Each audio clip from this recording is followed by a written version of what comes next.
Hi, I'm Nick. Just your regular guy, really. I've got a loving wife, Grace, who's the kind of person you dream of meeting. She's everything I could ask for, smart, kind, with a laugh that could make the darkest day brighter. And then there's Tom, our little tornado of joy. He just turned 3, and every moment with him feels like a blessing. For the first time in my life, I felt complete. Life was perfect, or so I thought. Tom's 3rd birthday. I still remember that day like it was yesterday. It was Tom's 3rd birthday. The house was alive, bursting with laughter and joy. Grace had outdone herself decorating the place, balloons everywhere, a banner that said "Happy Birthday, Tom," in big, colorful letters. She baked his favorite chocolate cake, complete with tiny cars on top, because Tom is obsessed with cars. "Daddy! Look, my car!" Tom squealed, pointing at the cake. His tiny hands clapped in excitement. I laughed, ruffling his hair. "Your mom's a genius, buddy." Grace shot me a playful look from across the room, her eyes sparkling. It was perfect.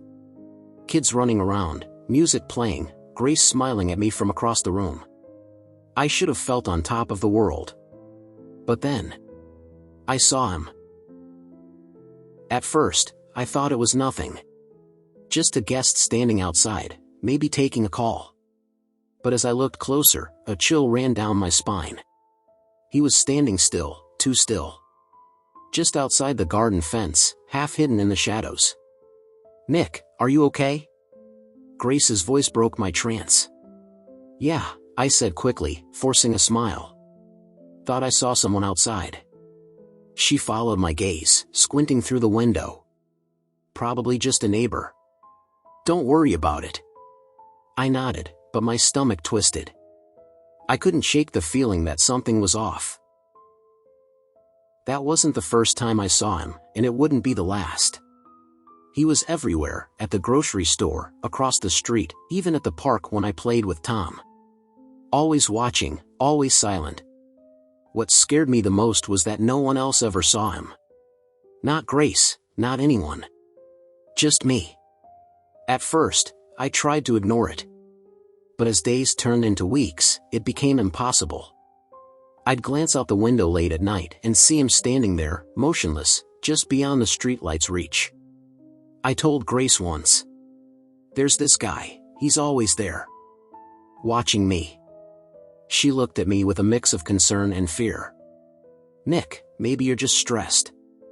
Let's not dwell on it, okay? It's probably nothing." Her words should have comforted me, but they didn't. If anything, they made it worse. One night, I decided I'd had enough. I couldn't live like this anymore, afraid, paranoid, helpless. Grace begged me not to do it.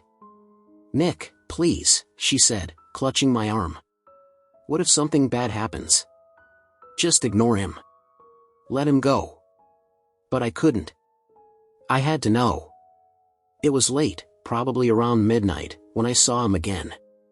This time, he was closer, standing by the mailbox. I stepped outside, my heart pounding.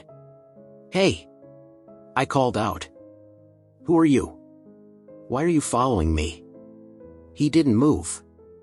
I walked closer, my hands trembling. "Answer me." Finally, I reached him. My hand shot out, grabbing his shoulder.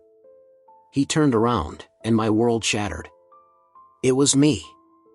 He looked exactly like me, same face, same eyes, even the birthmark under my right eye. My breath caught in my throat.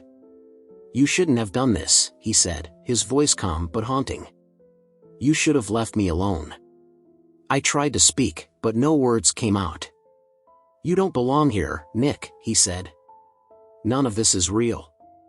Suddenly, everything started to fade, the house, the street, the night sky. I turned, and Grace was running toward me, holding Tom. But as they got closer, they dissolved into nothing. "No!" I screamed, reaching for them. "Grace! Tom!" Everything went black. When I opened my eyes, I was in a hospital bed. The fluorescent lights burned my eyes, and a faint beeping filled the room. "Nick, thank God," a voice said. I turned to see two people I didn't recognize, a man and a woman. They said they were my parents. But that was impossible. My parents died years ago. "Where's Grace? Where's Tom?" I asked, panic rising in my chest.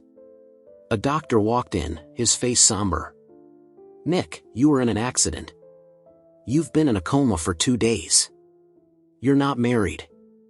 There's no Grace. No Tom." It hit me like a freight train. Everything, my wife, my son, our life together, it was all in my head. A month later, I'm sitting here, writing this down. I've tried to move on, but I can't. Grace and Tom felt more real to me than anything in this world. Without them, life feels empty. So, if you're reading this, Mom, Dad, I'm sorry.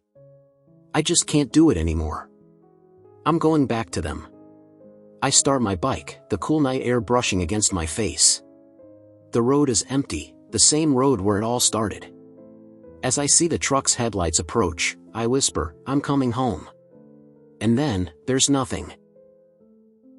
Please subscribe for more such stories, show us your support.